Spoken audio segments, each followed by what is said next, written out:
Boa noite, muito boa noite. Vocês estão com saudade de mim? Pois é, fazem 2 semanas que eu não apareço por aqui, né? Acho que vocês perceberam.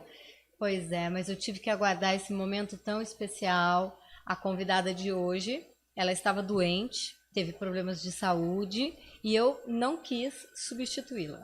Fiquei aguardando, porque eu tinha certeza que ela ia melhorar para poder estar conosco aqui hoje, no nosso podcast, na nossa Vale Ver TV, a TV que mais cresce no Vale do Paraíba, no Brasil. Enfim, está no mundo inteiro, né? Porque a internet, onde tem internet, temos Vale Ver TV.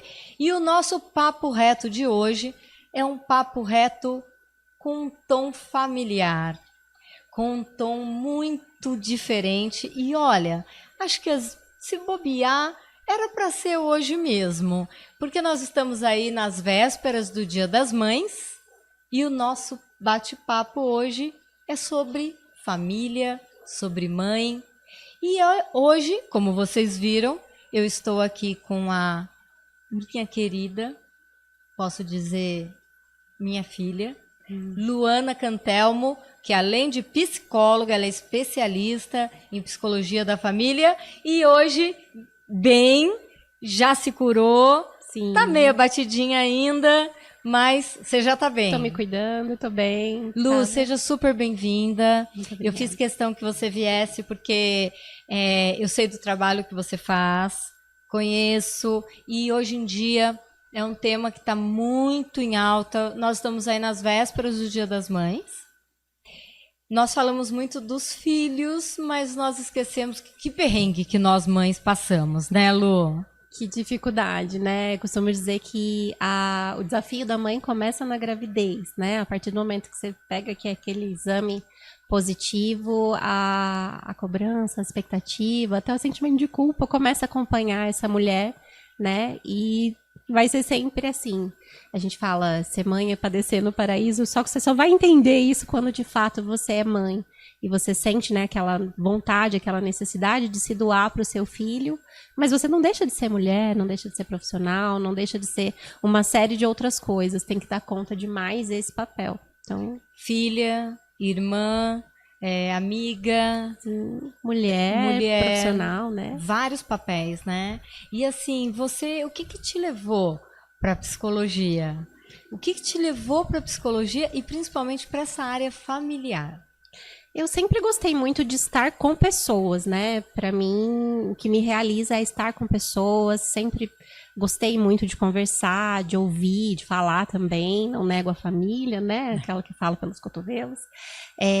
Então, a psicologia sempre fez muito sentido para mim. Eu fui entrar na área um pouco mais velha até, né? Como você bem sabe, mas não dava para ter sido diferente, né? E na faculdade eu sempre imaginei que eu iria desenvolver um trabalho com mulheres, mas foi como se fosse um chamado mesmo, assim, percebendo a dificuldade, principalmente do público adolescente, em encontrar o seu lugar para falar, para ser ouvido, para ser acolhido, né? E aí acabei indo, né, me especializando nessa área, trabalhando com mais adolescentes, dei aula em uma ONG aqui em Pinda, hoje dou aula numa escola em Taubaté também, para adolescentes. Só que você percebe que você não trata o adolescente se você não trouxer a família para o consultório.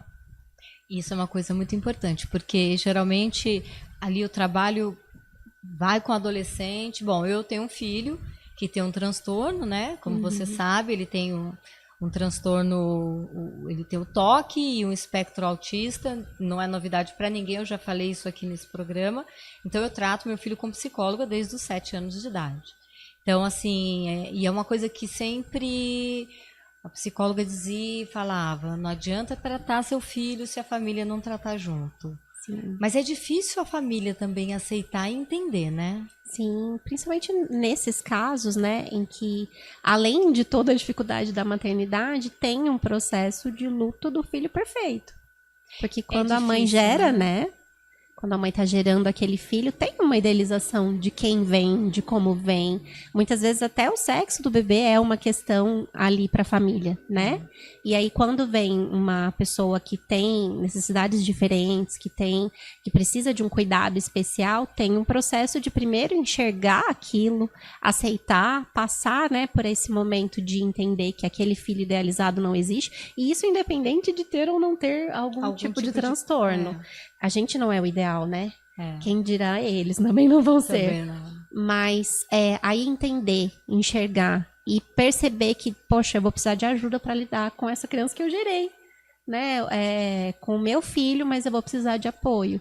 E aí vem a ajuda de médicos, psiquiatras, psicólogos, terapeutas ocupacionais, fono e diversas outras possibilidades. A família quando chega ao ponto, muitas vezes tem escolas que encaminham crianças para você? Se você quer saber, a maioria das famílias percebem em idade escolar.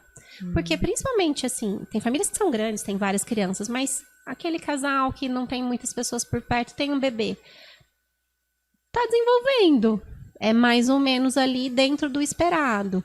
A hora que vai para a escola e começa a ser comparado com outras crianças, querendo ou não, a hora que o pai começa a enxergar ou começa a ter dificuldades escolares, é quando vem para o consultório. Óbvio que tem crianças menores que chegam com cerca de 2 anos, né? 2 anos? Apresentando alguma diferença de comportamento, né?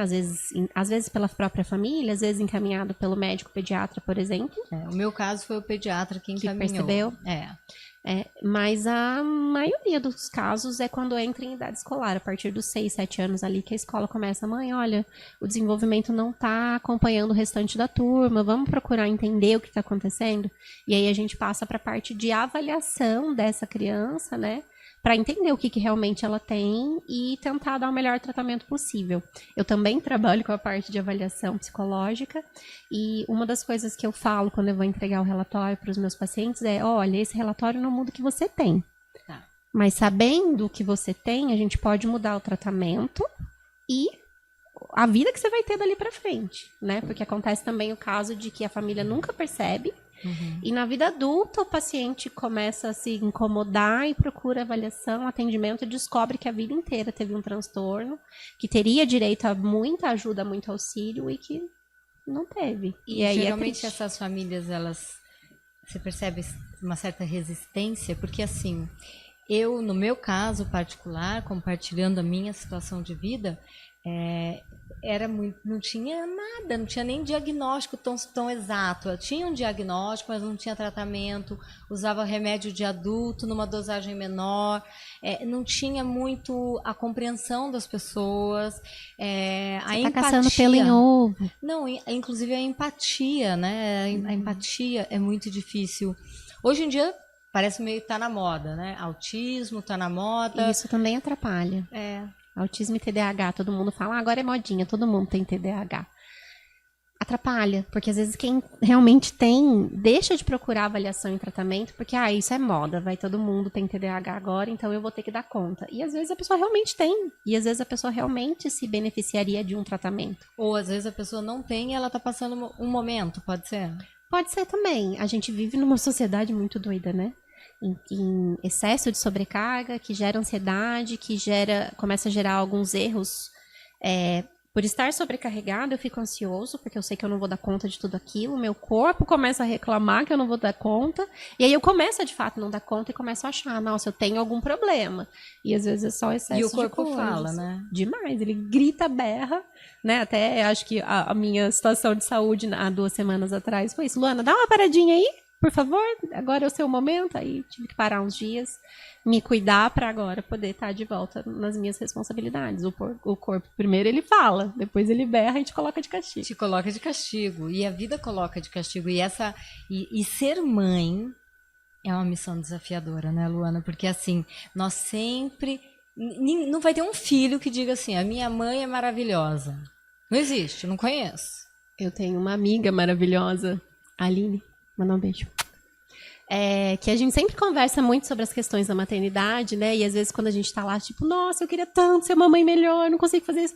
Ela para e fala assim, é fato que nós seremos assunto da terapia dos nossos filhos. Vamos aceitar. Vamos aceitar, porque a gente erra tentando acertar. Sim. Mas a gente erra, né? Então... Porque antes de ser mãe, nós somos filhos. Nós somos seres humanos, né? Então, a gente erra tentando acertar. Exato. Mas não tem como, não tem uma forma, não tem uma receita de bolo que você segue e fala, não, eu coloquei menos leite do que deveria, por isso que deu errado. Não, você nem sabe onde você errou muitas vezes, você né? Você nem sabe onde errou, em que momento errou. Mas a mãe, hoje em dia, a gente percebe que a mulher enfrentando todo... essa pressão da sociedade, o mercado entrou no mercado de trabalho, quer voz, tem hoje um espaço, está brigando ainda por igualdade. Não tem igualdade ainda, não podemos dizer que tem. Estamos longe ainda. Estamos longe, mas o papel que eu entendo como um papel fundamental da maternidade é que você tem a obrigação de orientar e encaminhar um ser humano. Imagina o peso que é isso. Imagina não, você sabe. Eu sei o peso que é isso. Né? E muitas vezes aquilo que você acabou de falar, o filho perfeito, o idealizado, aquilo que você sonhou, aquilo que você planejou. E aí muitas vezes a gente projeta no filho as nossas frustrações. Sim. Os nossos medos, as nossas angústias. Então, muitas vezes eu percebo, eu falo, nossa, mas isso era um medo meu, isso era uma coisa minha. Eu não sei se meu filho ele tem esse mesmo medo que eu. Eu não deixo ele viver também, muitas vezes errar. Sim. É importante deixar o filho errar também? É importante permitir que ele erre, principalmente que ele se frustre quando ele errar. Porque às vezes a gente até deixa ele errar, mas aí fica lá naquilo, não, filhinho, vem aqui que mamãe resolve. Não. Não é que a gente precise causar frustração nos nossos filhos, mas quando acontecer, permitir que eles ali, olha... realmente deu errado, da próxima vez você vai ter que se esforçar um pouco mais. Ou daqui a pouco, da próxima vez você vai ter que fazer diferente. E é assim que ele aprende, né? Eu escuto muito dos pais, meu filho não suporta se frustrar. Mas é que ele não se frustra. Não tem experiência. Então não aprende. E aí, como é que faz? Porque aí sim vem o lado dos pais. Que tem, assim, na minha geração, a gente tinha que... Era o extremo oposto, né? Era o extremo oposto. A gente tinha que dar para o filho saúde, sustento, uma boa escola, um lazer. A gente tinha que ensinar modos, educação, muito obrigado, muito obrigada, com licença, por favor. Era, assim, o trivial. Imagina desrespeitar um pai ou uma mãe. Inadmissível. Sim. Ao extremo. Acho que é inadmissível até hoje ao extremo, né? Mas a gente normalizou isso de uma forma não saudável, né? Então, hoje você vê a criança, o adolescente, até mesmo o jovem, tratando a mãe, tratando o pai como colega. Eu posso, sim, falar o que eu penso. Não existe essa barreira do respeito, até de toda a doação de uma vida que você fez por aquele filho. Sim. E como mostrar isso para... Tem várias questões, né? A gente pega, assim, os extremos, né? Não é saudável nem aquele pai que é frio, pai e mãe, né? Que é frio, distante, que está preocupado somente em disciplinar aquele filho. Não é legal. Vai criar um filho distante, vai criar um filho que não aprende a confiar nas pessoas, vai ter uma série de problemas, vai parar lá no consultório.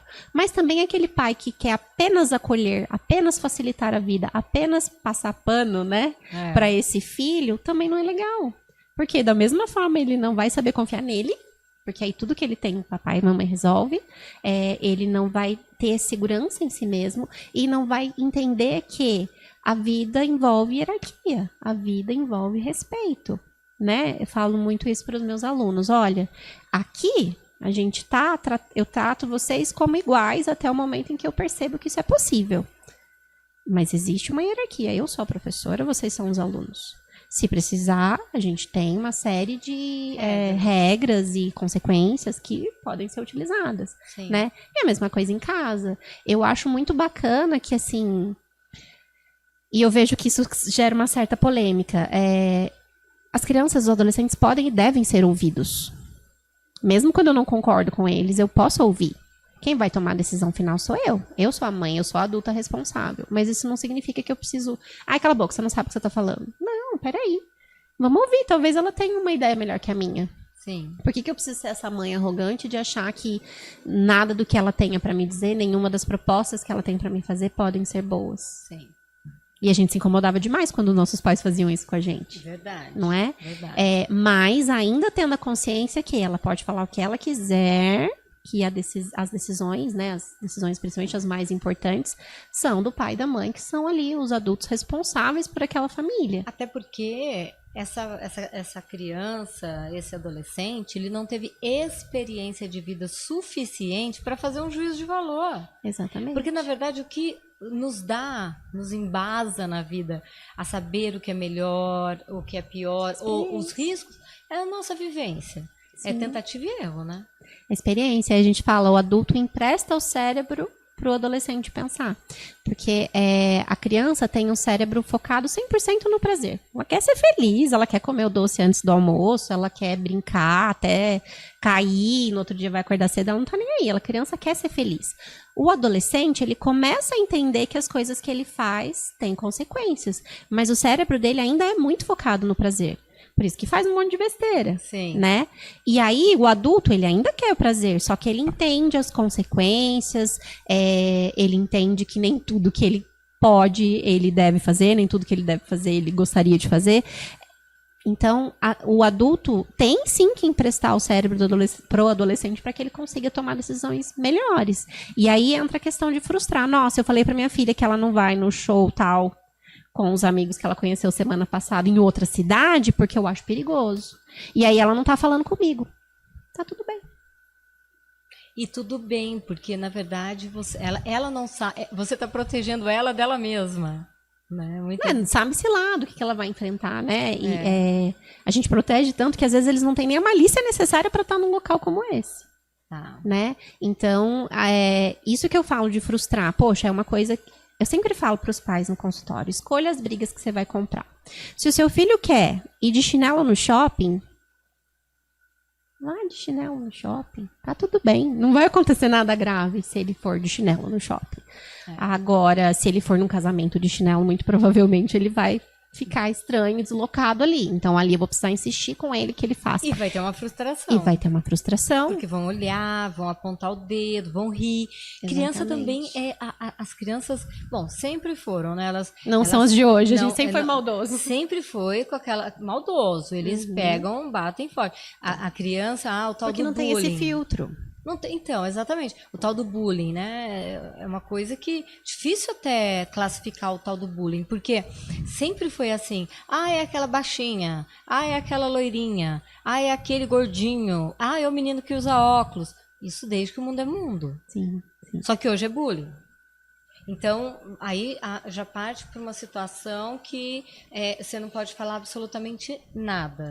Eu acho que parte para um nível de consciência maior também, porque assim, eu tenho alunos que falam, mas eu sou, pode falar que eu sou gordinho, porque eu sou gordinho. Tá, mas por que precisa falar? O que isso acrescenta? Você tem nome e sobrenome. Por que tem que classificar? Por que eu tenho que classificar, rotular as pessoas, né? Então, assim, embora seja... É desrespeitoso. É desrespeitoso. E eles falam, mas eu não ligo. Não, é que você aprendeu a conviver com isso. Não quer dizer que você não liga. Aí é que tá. Nós nos acostumamos com isso. De gerações em gerações. Você sabe que eu tenho amigos da minha juventude, da minha infância. Desses dias, não foi? Eu lembro. Que eu só sei o apelido, eu não sei o nome. A pessoa fala, mas como é que é o nome? Eu falo, não sei. Olha, eu tenho que confessar aqui. Meu cunhado casado com a minha irmã, eu sempre chamei ele de Júnior Espanhol. Eu te confesso que eu não sabia o nome dele. Não sei até hoje Quando também. chegou o convite de casamento da minha irmã, que eu li o nome dele... Com quem que ela vai casar? Eu falei, nossa, mas quem é esse Antônio que a minha irmã vai casar? Eu não sabia. Porque você nem... para prestar atenção nisso. Que aquilo não é o nome, né? É tão natural que aquele apelido virou a pessoa. Sim. E muitas vezes a pessoa leva numa boa. Mas tem pessoas que carregam esses Sim, apelidos, mas muitas vezes até... eu me questiono se a pessoa leva numa boa ou se ela não implica pra não piorar a situação. Porque a gente também aprendeu isso, pelo menos na minha época de criança, fala, não pega pilha, porque se você pegar pilha é pior. E aí a gente aceitava sofrer aquela violência, É. porque senão piorava. A gente se acostuma com tudo, até com aquilo que é ruim, Com né? aquilo que é ruim. E aí quando fala assim, mas não pode falar nada. Não. Não Se tá pode. ofendendo o outro, a gente fala muito na escola, né? Brincadeira é brincadeira quando tá todo mundo se divertindo. Se tem alguém ali que é o alvo, não tá divertido. Deixou de ser brincadeira. Deixou de ser brincadeira. E esses adolescentes que já estão aí passando dos seus 30 anos e não saem da adolescência nunca, os Peter Pans, né? Tem um novo termo, é a adultescência. É os adultos que não saem da O adolescência. que tá acontecendo? Porque, olha, isso na minha época, pelo menos, não aconteceu. Né? Eu comecei a trabalhar cedo, os meus amigos da minha idade começaram a trabalhar cedo, todo mundo começou cedo. Aí a geração dos meus filhos já foi um pouco mais difícil, que a sua geração. Né? Eu Não também digo comecei a isso- trabalhar cedo, tá, é gente? isso Que que eu fique ia- registrado. Não, eu posso... Estudando cedo Eu também. garanto que sempre começou a trabalhar, a estudar. Você foi sempre muito independente. Mas tem aí uma leva da sua idade que não foi assim. Sim. E agora, essa geração não está querendo nada com nada. Eles não querem trabalhar, eles querem ser donos. Começou o trabalho hoje, no dia seguinte quer uma promoção, no outro dia quer ser gerente, no outro diretor e depois sócio. Em um mês já se sente já posso ser dono da empresa. Você percebe isso no seu consultório? Percebo, mas eu não acho que é um processo tão recente. Não é tão recente? Não acho. É. Porque eu lembro de, na juventude, esses dias, também, outro dia, ontem. ter ouvido uma palestra de eu não me lembro quem era, peço perdão, mas falando que os nossos pais queriam, né, a casinha, o carro, o emprego lá até aposentar e tava bom, família. Pronto, era aquilo. E aí a geração seguinte queria a casinha, o carro, o emprego até aposentar, a família, um jardim com unicórnio, arco-íris, e começa a gerar uma coisa como se ser feliz precisasse ser algo muito intenso, muito especial, muito diferente. E aí você para e pensa, a vida adulta não é assim. Não. A gente não é feliz o tempo inteiro. Não. Aliás, felicidade e o tempo inteiro seria o quê? Quase que uma patologia, né? Sim, pode mandar para o É consultório. uma euforia. Euforia, mania, né? Mania. A gente fala, essa pessoa não tá desconectada da realidade, porque por mais que eu falo, eu amo o meu trabalho, mas não é todo dia que eu acordo feliz e tipo, vou postar. Não é todas as partes do meu trabalho que eu amo. Amo meus filhos de paixão, tenho 2 também, contar pra vocês. Tenho a Mari de 11 anos, o Murilo de 9 anos. Educadíssimos, por sinal. São muito finos. São. Fui abençoado. São 2 crianças maravilhosas. Não, eles foram bem educados. Também, Porque também, olha o que você acabou de também. fazer. Você tirou a sua parcela, né? Olha, eu entendo, mas eu realmente acho que eu fui abençoado, porque são crianças que sempre foram muito fáceis. Então, talvez, lógico, pela forma como foram educados desde pequenininho, mas até interessante. Eu lembro que antes de ser mãe, eu tinha aquela ilusão linda, vê se você também passou por isso, de achar que meus filhos vão ser de acordo com a educação que eu der para eles. Exatamente. Livros em branco e eu vou escrever as primeiras páginas. Exato. Coitada. Não é nada disso. Nada feio. Não é nada disso. Nada feio. Eu lembro que, assim, eu tive a primeira, a Mari, muito, muito calma, desde sempre, bebezinha. Eu levava ela pro escritório junto comigo, ela ficava sentada no carrinho, assim, ó, plena, tranquila. O Murilo, na barriga, ele já era extremamente agitado. Eu lembro que amamentando, ele ficava tentando descer do meu colo com dias, assim, eu falava, tem alguma coisa diferente aqui. E conforme eles foram crescendo, são 2 crianças maravilhosas. O Murilo mais agitado, a Mari mais calma, mas que são totalmente diferentes um do outro. E aí vem aquela história da mãe, eu criei igual, por que saiu diferente? Eles já vêm com personalidade. E isso eu só descobri sendo mãe, tá? Confesso aqui. Não foi no curso de psicologia. Não foi no curso de psicologia, não foi no cursinho de mães, não foi nos livros que eu li antes de ser mãe. Foi realmente percebendo que, tá, tudo bem, tem a minha parte de como educadora ali, do pai deles também, mas tem a personalidade de cada um que já vem Nada, posta, é bem aquilo. pronta. E é óbvio, a gente vai controlando. Uns precisam de um pouco mais de empurrãozinho, outros precisam que você segure um pouco mais. Mas eles já vêm de fábrica com a personalidade. E a gente vai aprendendo a lidar com cada um. A grande diferença que eu vejo hoje, nos dias de hoje, é a questão do famoso mundo digital. As telas. Essas telas... Bom, a gente não tem... Eu sou analógica, eu sou da época da analógica, embora... Mas você também é super conectada, não vem não, que eu te conheço há muitos anos. Mas assim, eu sempre fui conectada. Sim, sempre conectada, mesmo que analogicamente. Mesmo que analogicamente. Mas quando eu tive meus filhos, ainda não existia celular. Depois, quando tinha celular, era simplesmente ligar e receber ligações e mensagens de texto. Não tinha câmera fotográfica. Nossa, agora o celular tira foto. E aí depois começou... Né, a ter mais recursos. Tudo instantâneo, né? Aí, tudo muito rápido. A informação, ela demorava mais para chegar. As crianças, elas tinham que criar coisas, elas tinham que inventar brincadeiras. Eu brincava na rua, eu adorava brincar de taco na rua. Eu ia muito pro esporte, porque só tinha 4 canais de televisão. 4 ou 5, salvo engano. Então, assim, a programação, desenho, era só um determinado horário. Aliás, eu não gostava de desenho. Eu não sei, eu fui uma criança que não curtia, não via graça em desenho. E assim, então eu me ocupava com esporte. E eu vejo que hoje o esporte para as crianças é algo como meio castigo. Uma obrigação. Uma obrigação, né? A questão do esporte. E o que eles querem é o videogame e o celular.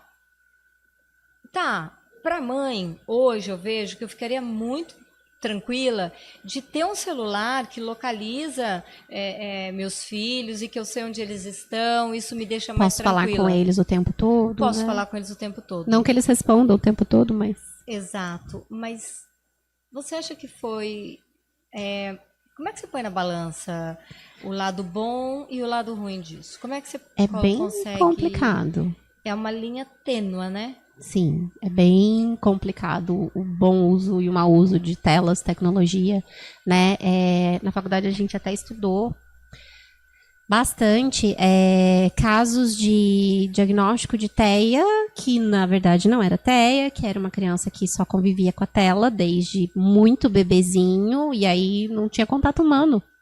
E aí aquela criança não desenvolvia habilidades sociais e era diagnosticado como TEA, e aí ao decorrer do tratamento percebe, não, mas peraí, essa criança não é TEA. Então, peraí, para quem está assistindo que não entende, conta aí o que é essa tal de TEA. O TEA é o que a gente chama de autismo. Hoje a gente fala TEA, que é transtorno do espectro autista, porque dentro do TEA tem vários níveis, várias possibilidades, né? Mas popularmente conhecido como autismo.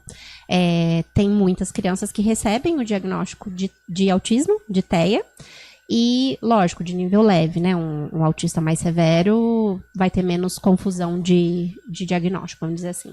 Mas existem crianças com TEA de um grau mais leve que são diagnosticados, e aí no decorrer do tratamento você vai perceber que aquela criança, na verdade, teve falta de estímulo. E muitas vezes, muitas, por conta do excesso de tela.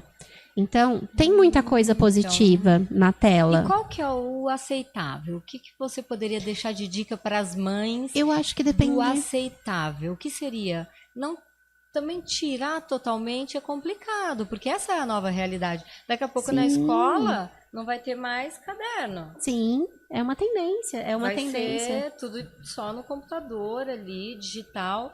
Você percebe que, por exemplo, caligrafia, eu não vejo mais na escola, caderninho de caligrafia. Devia ter.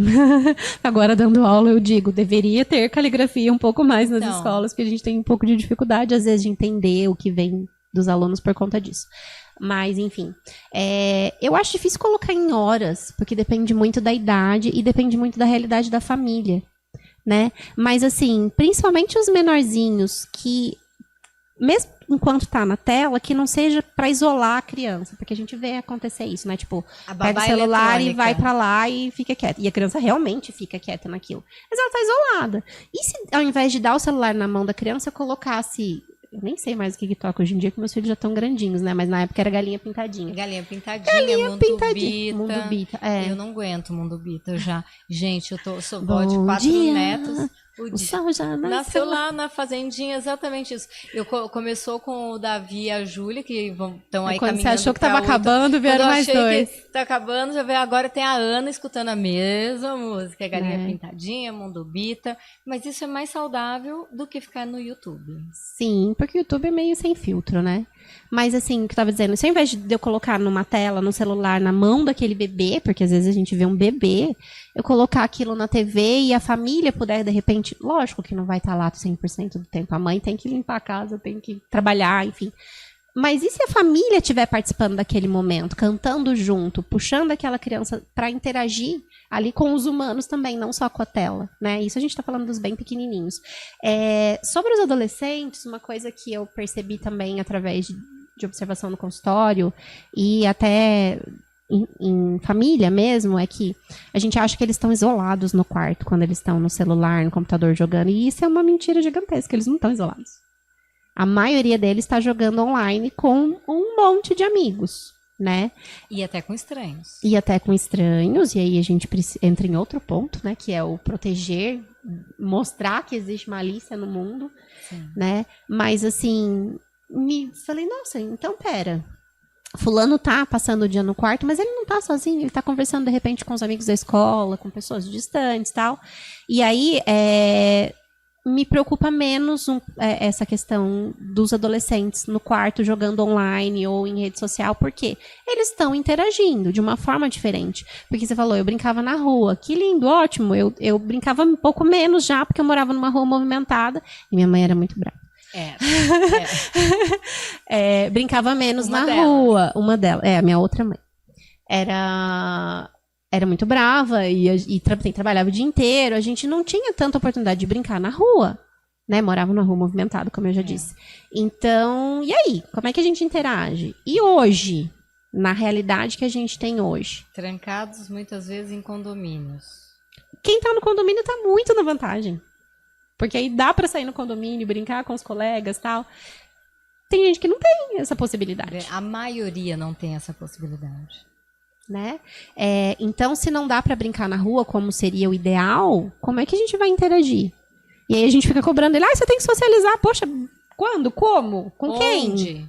Né? Então, eu acho que o online acaba ajudando um pouco nesse sentido da socialização deles. Porque não tem tantas opções de lazer, não tem tanta segurança para estar na rua, né? Então, eu acho que não dá para dizer que a internet é ruim, que as telas são ruins, que as redes sociais são ruins. Não. Inclusive, se a gente pegar... Me dá arrepio só de pensar. Mas se a gente voltar na pandemia, o que seria de nós sem a tecnologia? Ninguém ia trabalhar. Na pandemia, a Gabriela, minha filha do meio, para quem não sabe, ela morava nos Estados Unidos e tinha a Júlia pequena, com 5 anos, né? E ela ligava para mim de vídeo, colocava o videozinho, né, na chamada de vídeo. Vovó, vamos brincar de boneca. Eu brincava com ela pela tela, porque ela não podia vir para o Brasil, porque estava tudo fechado. Sim. Eu não podia ir para lá. Ela não podia ir para a escola, não podia acontecer nada. Era a mãe, o pai, um gato, um cachorro e ela. Sim. E aí a mãe também já não estava ali aguentando. Então, às vezes, eu ficava assim, eu passava 2, 3 horas brincando com ela. Daí ela falava, vovó, vou te colocar agora no outro lugar. Aí eu com o telefone... Botava o seu lugar na mesa de chá. Me colocava lá e a gente começava, vamos trocar a roupa da boneca e tal. Eu falava, meu Deus, eu não pensei que eu ia viver para ver algo desse tipo. Você acha que a pandemia... O que você me pode trazer? Outro podcast só disso. Só disso, né?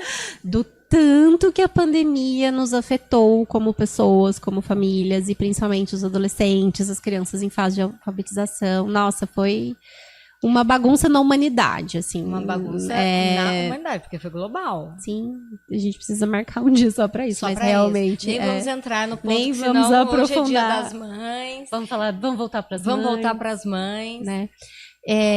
Mas se vocês quiserem, eu volto para falar sobre a pandemia. Com certeza eu quero que você volte. Que realmente afetou muita coisa. Pandemia, crianças, adolescentes e relação com seus pais. Que aconteceu, né? Durante as nossas falas, eu estava falando, né, da nossa vontade, nossa necessidade de proteger os filhos, né? E isso é natural de toda mãe. A gente quer leoa, né? Tipo, é meu, não chega perto e tal. Eu lembro de uma parte do filme do Procurando Nemo, que o pai do Nemo, Marlin? Acho que é Marlin. Eu não lembro. É que os filhos já estão maiorzinhos, a gente vai esquecendo, né? Mas acho que é Marlin, o pai do Nemo. E a Dory, que é a peixinha, eles estão pendurados lá na língua da baleia, desesperados. E ele começa a falar, eu preciso achar o Nemo, eu preciso achar o Nemo. Eu prometi que eu não ia deixar nada acontecer com ele. Você já ouviu isso? Já. E aí ela fala, mas que coisa mais estranha de se prometer. Daí ele, como assim? Eu prometi proteger ele. Tá, mas se nada acontecer com ele, nada vai acontecer com ele. Sim. E ele para, assim, e... Poxa, é um filme de criança, né? Mas olha essa reflexão, a gente às vezes fica nessa de proteger, proteger, proteger, e eles vão ter que viver. É que a gente fala assim, eu fiz isso e deu errado, não quero que você vá pelo mesmo caminho. É natural da mãe ser assim. Mas às vezes ele vai precisar quebrar a cara ali de novo e você vai... Eu avisei, né? Mas tudo bem, eu tô aqui. E o papel da mãe é estar lá, de braços abertos, para receber de novo. Né? Afinal de contas, como você mesmo disse, a gente carregou 9 meses, pariu, amamentou, cuidou, e desde pequeno, e a gente tem aquela coisa também, aquela cobrança que a gente se faz de onde que eu estou errando? O que eu fiz de errado? Como se realmente fosse um livro em branco que dependesse só dessa mãe, né? Por que isso está acontecendo com meu filho? Aí tem um lado da mãe culpada, né? Que tem aquela mãe que vai e compra o filho, dando presentes. Eu fiquei tão ausente, eu viajei a trabalho, eu fiz um monte de coisa, eu me foquei em outras coisas, então eu preciso dar uma boneca nova para minha filha. E aí, quando você vê, a filha fica super feliz, mas daqui a 2 minutos aquela boneca já não tem mais graça. Já ganhou, né? Já tá ali. Já tá ali. Sim. E tem aquela outra mãe que também cobra do filho assim, você se vira, você já é grande, você já tem que se virar. Como é que encontra esse equilíbrio, né? É um desafio tão grande. Sim. Eu acho que todas as mães estão se identificando com a gente, né? Eu imagino. Que eu tô aqui como psicóloga, mas como mãe também, né? Então eu penso um pouquinho na experiência do consultório, mas também na minha experiência como ser humano, mãe e mulher, tentando ser mulher no meio de tudo isso, né? Eu acho que assim, e até, né, voltando, você me perguntou por que você escolheu trabalhar com essa área, tal, com adolescentes. Eu queria muito olhar para esses adolescentes como seres humanos e validar o que está vindo ali. Porque muitas vezes o adolescente, ele quer falar, a gente vai no adolescente, vou voltar na mãe. Ele quer falar, ele precisa ser ouvido, mas ele ainda é tratado como criança. E tudo bem que ele não é um adulto ainda.